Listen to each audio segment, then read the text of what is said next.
Chapitre 12. Les primarques avancèrent sur le toit du bunker de la tour de commandement. Le sol n'était pas plat. La ruche tout entière était légèrement penchée désormais. Les primarques étaient fouettés par de violentes bourrasques. Des lambeaux de brouillard empoisonné tourbillonnaient autour d'eux avant de s'écouler par la brèche que Garrot avait pratiquée dans le toit. Le soir était en train de tomber, et la teinte ambiante passait du brun à une teinte de gris plus sombre. La pénombre n'adoucit nullement le spectacle de dévastation qu'offrait la plaine. Depuis cette hauteur, les ombres du paysage ravagé évoquaient les contours d'un cimetière.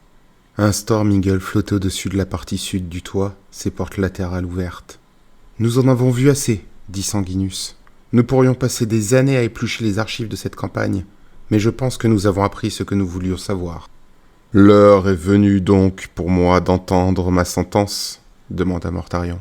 Il posa sur l'ange un regard plein de défi. « Nous ne sommes pas ici pour te mettre au fer, » répondit doucement ce dernier. « Ce n'est pas une réponse, » fit Mortarion en plissant les yeux. « C'est une dérobade.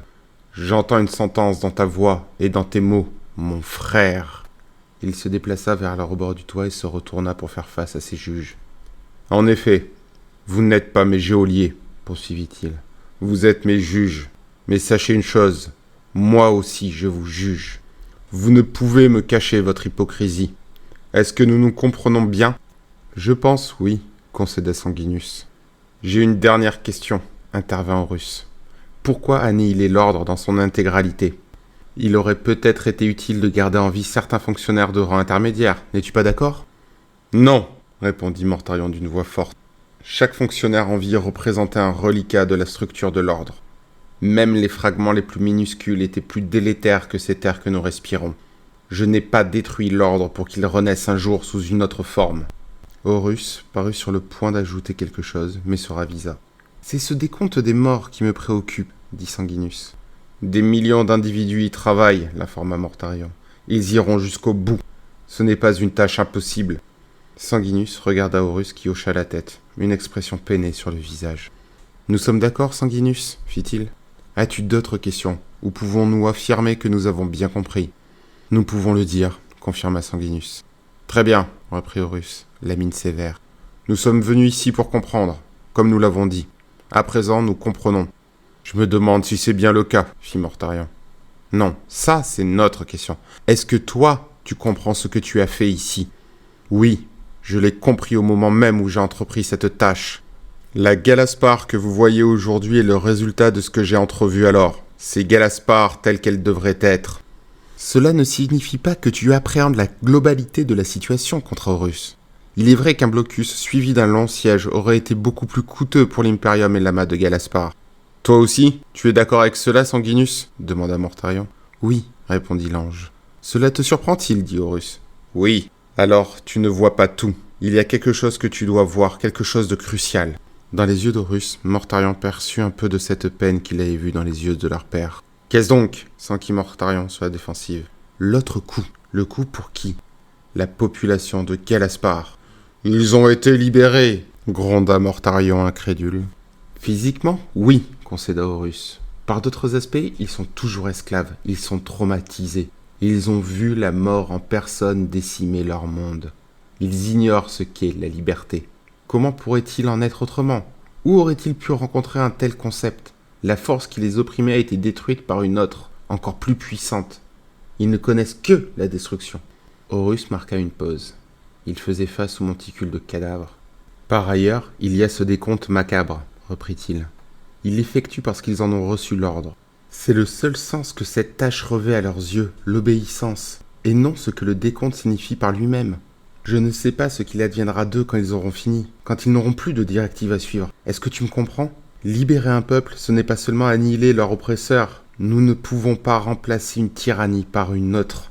Horus s'interrompit. Sa dernière phrase avait frappé Mortarion comme une dague empoisonnée.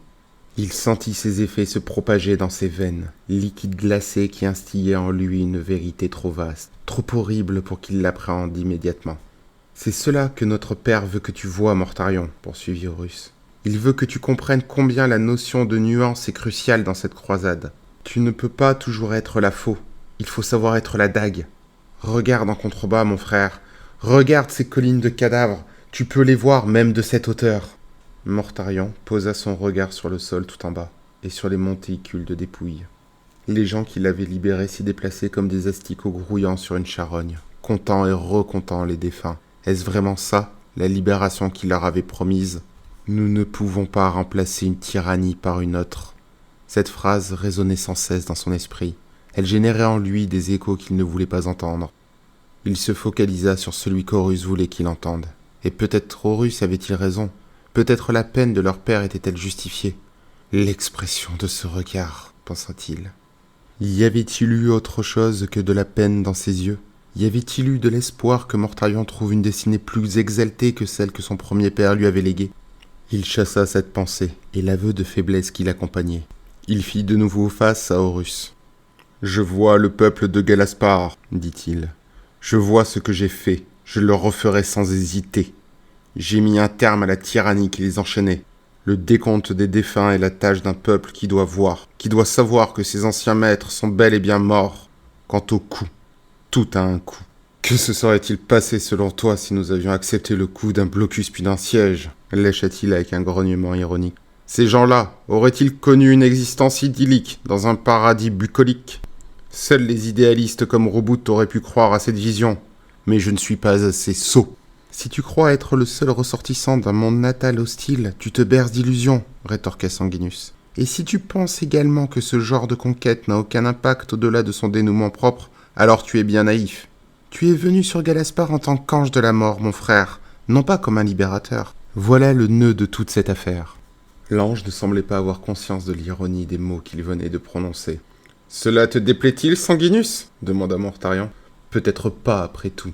Tu peux utiliser mes actes pour redorer ton propre blason. »« Tu as diffusé l'exécution du Seigneur Contrôleur à des milliards de personnes, » observa Sanguinus. « Tu as apporté la mort sur ce monde, et c'est par la mort que tu as libéré le peuple de cette planète. La 8e Légion, elle, répand la terreur par tous les moyens à sa disposition. Elle a diffusé son lot d'exécutions. Je ne l'ai jamais vue sur le banc des accusés. »« Assez !» explosa Horus. « Assez !» répéta-t-il d'une voix plus apaisée mais empreinte d'une tristesse sincère. « Nous en avons vu assez. Nous en savons bien assez. » Horus baissa la tête quelques secondes.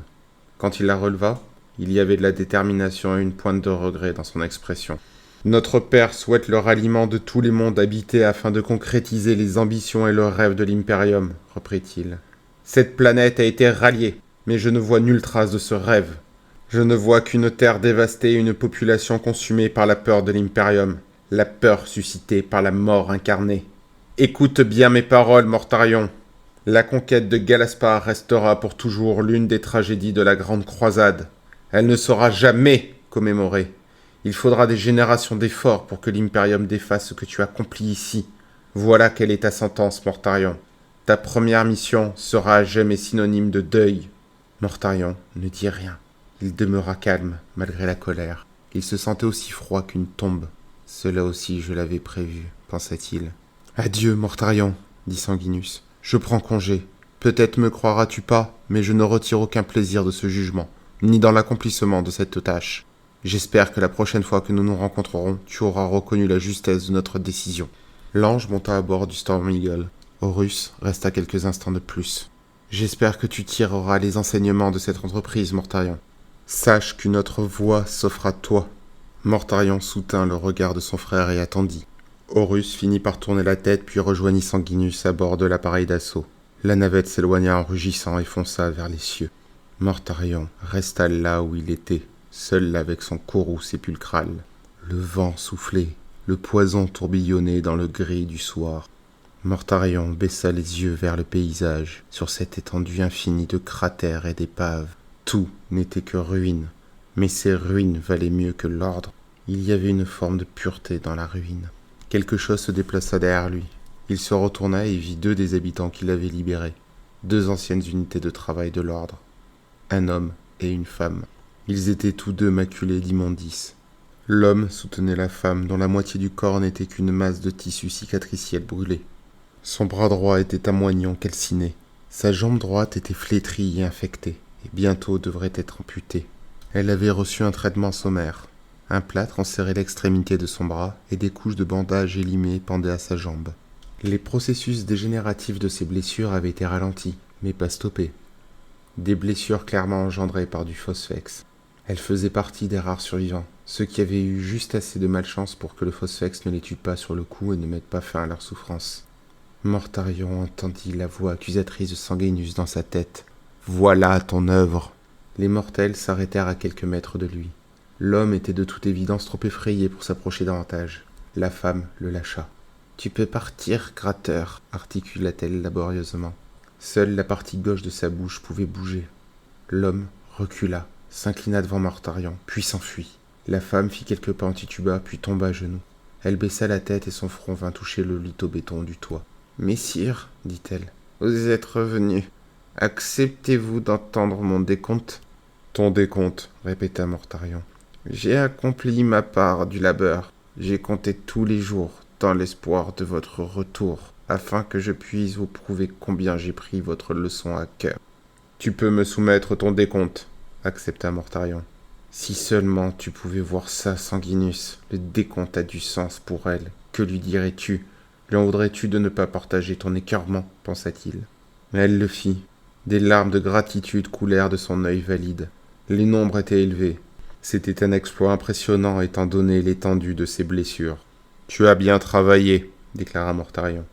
Il éprouvait de la gratitude envers cette survivante pathétique. C'était un sentiment intéressant. Elle était la preuve vivante qu'il avait raison. Une autre voie s'offre à toi. Les mots d'Horus le troublaient.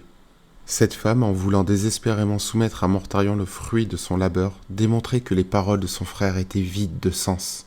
La femme tendit la main, comme si elle voulait saisir le bout de sa cape, mais se ravisa et retira son bras, de peur de se montrer trop présomptueuse. « Messire, dit-elle, y a-t-il quelque chose que tu souhaites obtenir ?» demanda Mortarion. « Emmenez-moi avec vous, messire, » implora-t-elle en relevant la tête, son œil valide empli de larmes ruisselantes. « Prenez-moi à votre service, laissez-moi apprendre vos préceptes. » Mortarion baissa les yeux vers elle, et la gratitude se teinta de fierté. Qu'une mortelle aussi minuscule, aussi faible puisse justifier mes actes. Elle pourrait être mon apôtre, elle pourrait enseigner mes préceptes, pourquoi pas après tout. Ils ne sont pas valables que pour mes fils. Quel est ton nom ? Demanda-t-il. L'ordre m'a donné un numéro. Ce numéro n'existe plus, je refuse de l'entendre. Tu m'as donné ton décompte, et c'est le seul nombre qui compte sur Galaspar, car il marque la fin de ce qui avait cours auparavant.